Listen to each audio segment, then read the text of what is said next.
எல்லாருக்கும் வணக்கங்க. உங்கள் எல்லாரையும் 666 மந்த்ரா யூடியூப் சேனல் வாயிலாக மறுபடியும் சந்திக்கிறதுல எனக்கு ரொம்ப சந்தோஷம்.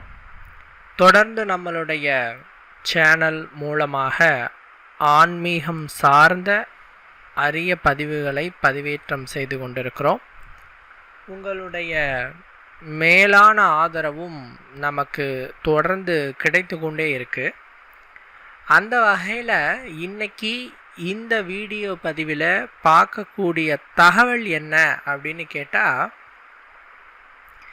நிறைய நண்பர்கள் நம்மக்கிட்ட கேட்கிற ஒரு கேள்வி என்னென்னா, வராகி விஷயத்தை பற்றி சொல்லுங்க அப்படின்ட்டு கேட்குறாங்க. ஏன்னா லாஸ்ட் டைம் இந்த வராகி தேவியை பற்றி சில விஷயங்களை நான் உங்ககிட்ட சொல்லியிருந்தேன். அதை பார்த்துட்டு இந்த வராகியினுடைய பக்தர்களாக இருக்கக்கூடியவர்களும் வராகியை வழிபாடு செய்யணும்னு நினைக்கக்கூடியவர்களும் இந்த தாயை பற்றி நிறைய தெரிஞ்சிக்க விரும்புகிறாங்க. வராகினா யார், வராகி தேவியினுடைய சக்திகள் என்ன, இவளை எதற்கெல்லாம் பயன்படுத்தலாம் இந்த தாயை அப்படின்ட்டு நிறைய கேள்விகள் கேட்குறாங்க. முடிஞ்ச அளவுக்கு இந்த வீடியோவில் அதற்கான பதில்களை நான் சொல்கிறேன். சப்த கன்னியர்களில் ஒருத்தங்க தான் இந்த வாராகி அப்படிங்கிறவங்க. ஸ்ரீ ராஜராஜேஸ்வரி தாயின் படைத்தளபதி இந்த வாராகி. சரிங்களா? வாராகி தேவி வழிபாடு அதர்வண வேதத்தில் சொல்லப்பட்டிருக்கு. உங்களுக்கு தெரியும், அதர்வண வேதம் அப்படிங்கிறது இந்த துர்மந்திர வேலைகளுக்கு பயன்படுற ஒரு வேத பகுதி. நீங்கள் உடனே கேட்கலாம், அப்போனா வாராகி துர்தேவதையா அப்படின்ட்டு. கிடையாது. எப்படி காளி மாதாவை நல்லதுக்கும் பயன்படுத்தலாம், அதே மாதிரி கெட்டவர்கள் தீய மாந்திரீகர்கள் தீயதுக்கும் பயன்படுத்துகிறாங்களோ அதே மாதிரி தான் வாராகி தாயை நல்ல விஷயத்துக்கு அழைத்தால் அவள் தாய் மாதிரி நமக்கு ஒரு மகனுக்கோ அல்லது மகளுக்கோ என்ன செய்ய வேண்டுமோ அதை அழகாக செய்துவிட்டு செல்வாள். இன்கேஸ் அந்த தாயை கெட்ட நோக்கத்தில் கெட்ட மந்திரங்களை சொல்லி அழைக்கும்போது அவள் பிரசன்னமாகி அந்த கெட்ட வேலையையும் முடித்து வைப்பாள். அப்போ நீங்கள் நெக்ஸ்ட்டு கேட்கலாம், அப்படின்னா தெய்வம் நல்ல வேலையை தாங்க செய்யும், ஏன் கெட்ட வேலைகளை செய்யுது அப்படின்னு கேட்டால், அது தெய்வங்கள் அப்படிங்கிறது எல்லா விஷயத்துக்குமே பயன்படுறவங்க தான். இப்போ சிவன் அப்படின்னு இருக்கிறாரு. சிவன் தேவர்களுக்கும் வரத்துணை அருள்வார், அசுரர்களுக்கும் வரத்தினை அருள்வார். அவர் தேவர்களுக்குத்தான் நான் வரம் கொடுப்பேன் அப்படின்ட்டு கூட சொல்ல மாட்டார். அவங்கள யார் வழிபாடு செய்கிறாங்களோ, அவங்கள யார் உண்மையாக நம்பி வேண்டுறாங்களோ, அவர்கள் நல்லவர்களாக இருந்தாலும் தீயோர்களாக இருந்தாலும் அவர்களுக்கு அவர்கள் வேண்டியதை கொடுப்பார்கள். இதுதான் தெய்வத்தின் சுபாவம். ஆனால் கடைசியாக செக் வச்சுருவாங்க, அது வேற. நீங்கள் கெட்டதையே அவங்க பயன்படுத்தினாலும் அவங்க கடைசியாக உங்களுக்கு உங்களுடைய கர்மத்திற்கு ஏற்ப பலன்களை கொடுப்பார்கள்.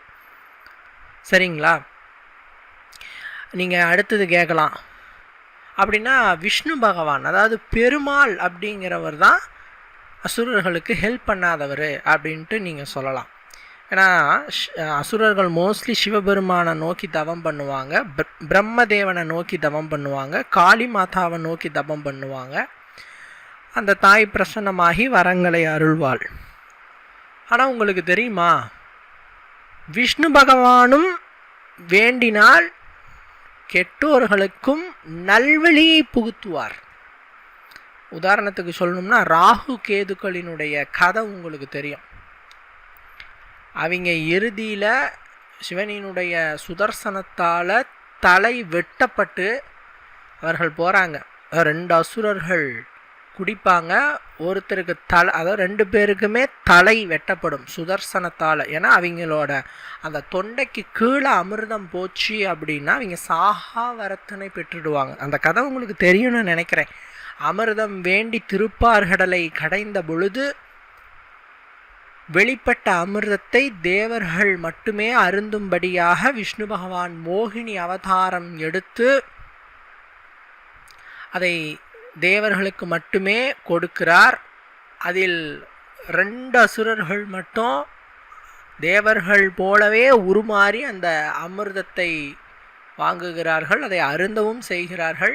இதை அறிந்த மோகினி அவதாரத்தில் உள்ள விஷ்ணு பகவான் அவர்களுடைய தொண்டை குழிக்குள் கீழே போச்சு அப்படின்னு சொன்னால் அவங்க அமரராயிடுவாங்க. அதனால் 2 பேரோட தலையையும் வெட்டுறாங்க. ஒருத்தருக்கு பார்த்தீங்கன்னா தொண்டைக்குழியோடு இருக்குது, இன்னொருத்தருக்கு பார்த்தீங்கன்னா அந்த கழுத்துக்கு கீழே, அதாவது பார்த்தீங்கன்னா தொண்டைக்குழிக்கு கீழே போயிடுச்சு. இந்த 2 பேருக்கும் இந்த பனிஷ்மெண்ட்டை விஷ்ணு கொடுக்கிறாரு. இருவருமே தாங்கள் செய்த தவறினை உணர்ந்து விஷ்ணுவை நோக்கி கடும் தவத்தினை புரிந்து பிறகு விஷ்ணு பகவான் காட்சியளித்து இருவருக்கும் நவகிரகங்களில் ராகு கேதுக்களாக அருள் புரிய வரத்துணை கொடுக்கிறார். அதன்படி தான் இன்னைக்கு ராகு கேது அப்படிங்கிறவங்க. அதே மாதிரி பார்த்தீங்கன்னா சிந்திய சில அமிர்த துளிகளை நாகங்கள் சுவைபார்க்கிறது. அதற்கும் விஷ்ணு பகவான் சாபமிடுகிறார். அந்த நாவினை சுவைபார்க்கிறச்சே அந்த நாக்கில் அமிர்தம் உள்ள போகாத மாதிரி நாக்கே 2ஆக வெட்டுப்படுது. இதெல்லாம் பார்த்தீங்கன்னா விஷ்ணுவினுடைய லீலைகள். அதாவது இதை நான் எதுக்கு சொல்கிறேன்னா, தெய்வங்களுக்கு நல்லவர் தீயவர் என்ற பாரபட்சம் இல்லை. நீங்கள் எதை நினச்சி இறைவனை பூஜித்தாலும் இறைவன் பிரசன்னமாகி உங்கள் வேண்டுதலுக்கு உரிய பலன்களை நிச்சயம் கொடுப்பார், அதில் சந்தேகம் இல்லை. ஆனால் நல்லது மட்டும்தான் வேண்டணுங்கிறது விதி. கெட்டது வேண்டிங்கன்னா கெடுவான் கேடு நினைப்பான். அந்த தெய்வத்தின் கையாலேயே நமக்கு கெடுதல் நடக்கும். அதே கேட்டகரி தான் அந்த வாராகி தாயை பற்றி சொல்லணும்னா, ஒரு தாயுள்ளம் கொண்டவிங்க அப்படின்னுட்டு இந்த வாராகி தாயை சொல்லலாம். இன்னும் சொல்லப்போனால் எப்படி ஒரு தாய் தன்னுடைய பிள்ளைகளுக்கு எந்த தீங்கையும் நினைக்காமல் அந்த குழந்தை பிறந்த நாள் முதல் அது வளர்ந்து ஒரு ஆளாக்கி அதனுடைய வேலைகளை அதுவாக செய்கிற காலம் வரைக்கும் ஒரு தாய் அந்த பிள்ளைகளுக்கு அரணாய் திகழ்வாள். அவங்களோட நல்லது கெட்டதில் பங்குனை வகிப்பாள். கூப்பிட்ட குரலுக்கு ஓடோடி வருவாள். என்ன சொல்லப்போனால் ஒரு வயதுக்கு மேலேயும் ஒவ்வொரு வீட்டில் மகன்கள் தாய்க்கு கட்டுப்படுவாங்க. தாய் அந்த மகனினுடைய ஒவ்வொரு செயல்பாடுகள்லையும் உறுதுணையாக இருப்பாள். இதே தான் வாராகிக்கும். அவளை நீங்கள் வேண்டினீங்கன்னா அவள் உங்கள் கை பிடித்திருப்பாள். ஒரு மகனை ஒரு கெட்டவன் அடிக்கிறான் அப்படின்னா அந்த தாய் சும்மா இருப்பாளா? என்ன செய்வா? அவங்ககிட்ட சண்டைக்கு போவா, அவனை தாக்குவா, இந்த மாதிரிலாம் செய்வா இல்லையா? இதே தான் வாராகியும். வாராகி காரனோடு வாதிடாதே அப்படின்னுட்டு ஒரு பழமொழி இருக்குது. அது என்னங்க வாராகி காரனோடு வாதிடாதே அப்படின்னா, வாராகியை வணங்குபவன் யாராக இருந்தாலும் அவனோடு நீ வாக்குவாதம் புரியாதே, சண்டையிடாதே, அடிதடி செய்யாதேன்னு அர்த்தம். வாராகிக்காரன் கண்ணிலிருந்து வரும் ஒவ்வொரு துளி கண்ணீருக்கும் எதிராளி பதில் சொல்ல வேண்டும். அதனால தான் அதர்வண வேதத்தில் இந்த தாயை வச்சாங்க. ஏன்னா தன்னுடைய பிள்ளை அழுகிறான் என்றவுடன் அதற்கு காரணம் அவன் யாராக இருந்தாலும் அவனை சர்வநாசம் பண்ணிடுவா வாராகி. இப்போ அங்கே சர்வநாசம் அப்படின்னாலே அது அதர்வண வேதத்துக்குள்ளே போயிடுது. அதனால் ஒரு தாயை போல செயல்படுவாள் வாராகி. தன்னுடைய பக்தனான தன் பிள்ளையின் மீது ஒருவன் தீங்கு செய்கிறான் அப்படின்னு சொன்னால் அவனை ஒரு வழி பண்ணாமல் விடமாட்டான். சமீப காலமாக வாராகியினுடைய வழிபாடு, வாராகி தேவியினுடைய பூஜைகள்லாம் பிரபல்யமாக இருக்குது. நம்ம ஊர்லேயே ஒரு 2 கோயில் உருவாயிடுச்சு. ஏன்னா நான் சின்ன பையனாக இருக்கும்போது வாராகிக்குன்னு பெரிய கோவில்கள்லாம் இல்லை. நான் சொல்லப்போனால் நம்ம ஊர் சைடெல்லாம் கோயிலே இல்லை, ரொம்ப லாங் போகணும். அதாவது பார்த்தீங்கன்னா டவுனுக்குள்ளே போனால் தான் கோயில். ஒரே ஒரு கோவில் டவுனில் இருந்தது, சின்ன கோயில். இன்றைக்கி நம்ம ஊர்லேயே 2-3 கோயில் வந்துடுச்சு. ஏன்னா இன்றைக்கி வாராகியினுடைய வழிபாடுகளை பற்றி நிறைய பேர் தெரிஞ்சுக்கிறாங்க, அந்த தாயை வணங்கணுன்னு விரும்புகிறாங்க, பலன்களும் கிடைக்கிது. ஒரு தெய்வத்தை வணங்குறோம் அப்படின்னு சொன்னால் பலன்கள் கிடைக்காம மக்கள் கூட்டமாக கும்பிட மாட்டாங்க. அது மாதிரி வாராகியை வழிபட்டால் நிச்சயம் நற்பலன்கள் வீடு தேடி வரும். இந்த வாராகி தாய்க்கு உரிய நாள்னா பஞ்சமி திதியை சொல்கிறோம். அதாவது பஞ்சமி திதி அப்படிங்கிறது எப்போ வரும் அப்படின்னு பார்த்தீங்கன்னா, அமாவாசையோ பௌர்ணமியோ முடிந்து 5ஆம் நாள் தான் பஞ்சமின்னு சொல்கிறது. இந்த பஞ்சமி நாளில் வாராகிய வழிபாடு செய்யணும். நல்லெண்ணெய் தீபம் ஏற்றி தாயை வழிபாடு செய்யலாம். தோல் எடுக்காத கருப்பு உளுந்தினை பயன்படுத்தி சுடும் வடை. பொதுவாக உளுத்து வடைலாம் எப்படிங்க சுடுவோம்? உளுத்த வடை உளுத்து பருப்பில் அந்த மேலே இருக்கிற தோலை நீக்கிட்டு செய்வோம். பட் ஆனால் வாராகியை நம்ம வழிபட்டு நைவேத்தியம் செய்யும்போது மட்டும் தோல் நீக்காத உளுந்து அதை ஊற வச்சு அரைச்சி வடை தட்டி அந்த வடையை தேவிக்கு நைவேத்தியமாக்கி கும்பிட்டோம்னா சிறப்பான பலன்கள் நமக்கு கிடைக்கும். அது தேவிக்கு ரொம்ப இஷ்டம். பானகம் என்பதும் தேவிக்கு ரொம்ப இஷ்டம். பானகம்னா என்னங்க? தண்ணீரை கொஞ்சம் எடுத்துக்கணும். ஒரு சொம்பு தண்ணி, கொஞ்சம் வெல்லம், ஒரு கட்டி வெல்லத்தை கரைச்சிட்டு அதோட ஏலக்காய் கொஞ்சம் போட்டுட்டு எலுமிச்சப்பழ சாறு கொஞ்சம் பிழிஞ்சு விட்டிங்கன்னா இதுதான் பானகம். இதை தேவிக்கு நைவேத்தியமாக கொடுத்து நாம் அதை பிரசாதமாக எடுத்துக்கொண்டு அன்னையை வேண்டினோம் என்று சொன்னால் நமக்கு அளவில்லாத நன்மைகள் கிடைக்கும். இந்த வாராகியில் நிறைய வகைகள் இருக்குது. எப்படி பைரவரை கால பைரவர், உன்மத்த பைரவர், சண்ட பைரவர், ஸ்வரண ஆக்ருஷ்ண பைரவர் அப்படிங்கிற பல்வேறு பெயர்களில் அழைக்கிறோமோ அதே மாதிரி வாராகிக்கும் பல வடிவங்கள் இருக்குது.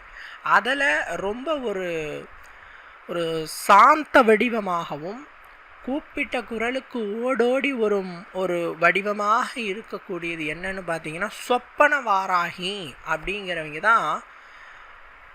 கூப்பிட்ட குரலுக்கு ஓடோடி வரக்கூடியவங்க.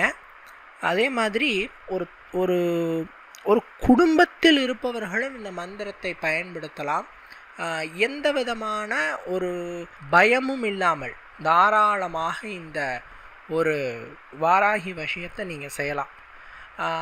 பொதுவாக வாராகிகளில் சில வடிவங்களை நாம் சித்தி செய்யக்கூடாது. ஏன்னா ரொம்ப ஆக்ரோஷமான ருத்ர வாராகிலாம் இருக்கிறாங்க.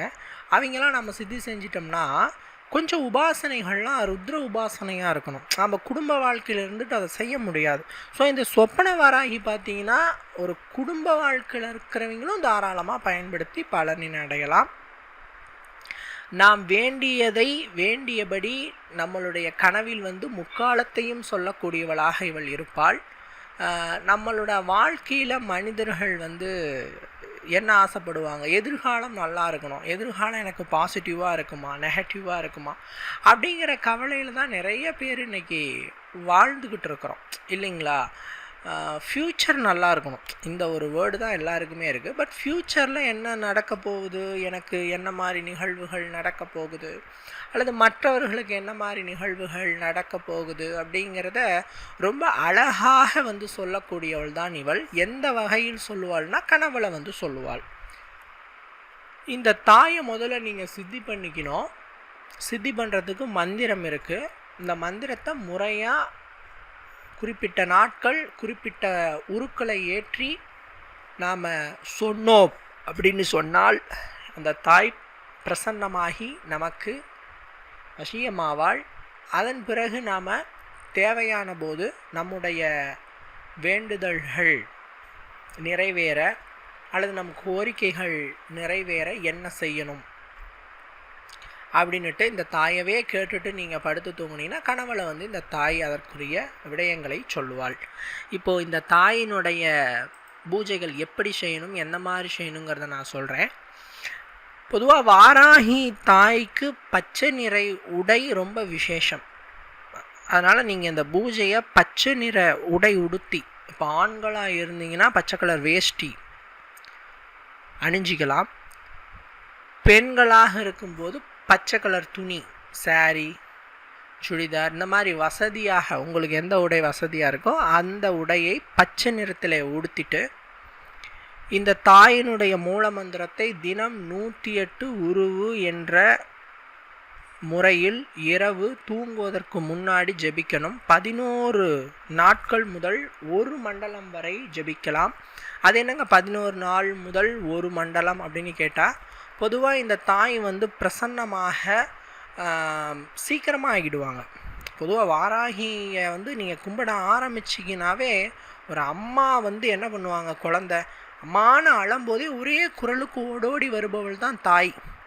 ஒரு 10 குரலுக்கு ஓடோடி வரவள் தாயாக முடியுமா? அது மாதிரி இந்த தாய் முடிஞ்ச அளவுக்கு 11 நாள்லேயே பெரும்பான்மையானவர்களுக்கு சித்தியாகி விடுகிறாள்.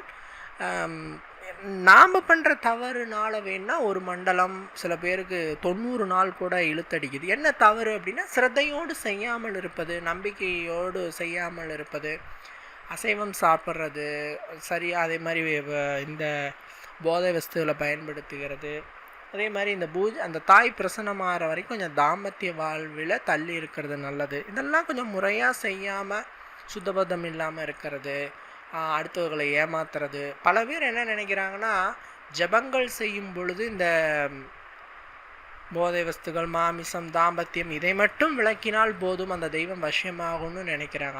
அது ஒரு 50% தான். மீதி இருக்கிற 50% உங்கள் உள்ளமும் நன்றாக இருக்க வேண்டும். நீங்கள் மனதளவில் யாருக்கும் தீமை நினைக்கக்கூடாது. ஒருத்தன் திட்டினா கூட நாம் அந்த பூஜை முடிகிற காலம் வரைக்கும் சரிங்கன்ட்டு போகிற மாதிரியான மனநிலையில் இருந்தால் தான் அது பேர் சாத்வீக மனநிலைன்னு சொல்லுவோம், அமைதியான மனநிலை. அந்த ஒரு மனதில் தான் தேவி உட்காருவா. அதனால் கொஞ்சம் பூஜை முடிகிற வரைக்கும் தூய்மையான மனதோடு நீங்கள் அடுத்தவர்களை ஆதரிக்கும் மனநிலையோடு பூஜையை செய்யுங்க. முடிஞ்ச அளவுக்கு பூஜா விதிகளை கடைபிடிச்சி 11 நாட்கள் முதல் 48 நாட்கள் வரை தினம் 108 என்ற முறையில் இரவு தூங்குவதற்கு முன்பு உங்களுடைய பூஜை அறையில் பச்சை நிற உடையை உடுத்தி பலகையின் மீதோ அல்லது தரையில் ஒரு துணியை விரித்து அதன் மீதோ கிழக்கு நோக்கி அமர்ந்து முன்னாடி வாராகி ஃபோட்டோ இருந்தால் ஓகே, இல்லைனா ஒரு விளக்கினை ஏற்றி, இன்கேஸ் ஃபோட்டோ இருந்தாலும் கூட ஃபோட்டோவுக்கு முன்னாடி ஒரு விளக்கினை ஏற்றி இந்த மந்திரத்தை 108 முறை ஜபம் செய்யுங்கள். செய்து முடித்தவுடன் நீங்கள் தூங்கிவிடலாம். சொப்பன வாராகியின் மூல மந்திரம் ஓம் க்ரீம் நமோ வாராகி அகோரே ஸ்வப்னம் தர்ஷய டஹ டஹ ஸ்வாஹா. சொப்பன வாராகியின் மூல மந்திரம் ஓம் க்ரீம் நமோ வாராகி அகோரே ஸ்வப்னம் தர்ஷய டஹ டஹ ஸ்வாஹா. சொப்பன வாராகியின் மூல மந்திரம் ஓம் க்ரீம் நமோ வாராகி அகோரே ஸ்வப்னம் தர்ஷய டஹ டஹ ஸ்வாஹா. நிவேதனம் வைக்கிற மாதிரி இருந்ததுன்னா, நான் முன்னாடி சொன்ன மாதிரி தோல் எடுக்காத உளுந்தினால் செய்யப்பட்ட வடை அல்லது பானகம் அல்லது ரெண்டுமே வச்சு தேவியை கும்பிடுங்க. குறைந்தது 11 நாள், அதிகபட்சம் 48 நாட்களுக்குள்ள தேவி கனவில் பிரசன்னமாவாள். அன்று தொட்டு உங்களுக்கு தேவி வசியமானாள் என்பதை நீங்கள் உணர்ந்து கொள்ளலாம். அதன் பின்பு வாழ்க்கையில் ஏற்படக்கூடிய தீராத பிரச்சனைகள் அப்போது இந்த தாயினுடைய உதவி தேவைப்பட்டால் இரவு தூங்கிறதுக்கு முன்னாடி இந்த மந்திரத்தை ஒரு 108 முறை சொல்லிவிட்டு, தாயே நீயே எனக்கு சொப்பனத்தில் நல்வழி காட்ட வேண்டும் என நினைத்து படுத்து உறங்கினால் தேவி வாராகி கனவில் உங்களுக்கான பிரச்சனைகளுக்கு உரிய தீர்வினை கூறுவாள். மேலும் பில்லி, சூனியம், ஏவல், தீய சக்தி பாதிப்பு ஆகியவற்றை அடித்து விரட்டக்கூடியவளாக இந்த தாய் இருப்பாள். மன தைரியத்தை அளிப்பாள், வெற்றி மேல் வெற்றிகளை கொடுப்பாள், செல்வ வளத்தை பெருக்கச் செய்வாள். சரிங்களா? இவ்வளவு நன்மைகள் இந்த தாயினுடைய சித்தியில் இருக்குது. மற்றபடி எந்த விதமான பயமும் இல்லாமல் ரொம்ப ஒரு ஃப்ரீயாக இந்த ஜபத்தை நீங்கள் செய்யலாம். யாருனாலும் செய்யலாம். திருமணமானவங்க, ஆகாதவங்க, வயதானவங்க யாருனாலும் செய்யலாம். பெண்களுக்கு இந்த பூஜை எந்த அளவுக்கு கை கொடுக்கும் அப்படின்னா, பெண்கள் செய்கிறச்சு அவங்களுக்கான தீட்டு காலங்கள் அந்த சமயத்தில் மட்டும் ஏற்ப 3 to 5 நாட்கள் விலக்கு அளிக்கப்படுகிறது. மற்றபடி ஆண்களுக்கு சொல்லப்பட்ட அதே தான் நீங்களும் செய்கிற மாதிரி இருக்கும். சரிங்களா? மற்றபடி இந்த தாயை எவரெல்லாம் சித்தி செய்கிறாங்களோ அவங்களுக்கு பலன்கள் நிச்சயமாக உண்டு. பஞ்சமி திதியில் அருகில் இருக்கிற வாராகி கோயிலுக்கு போய் அன்னையை கும்பிட்டுட்டு வாங்க.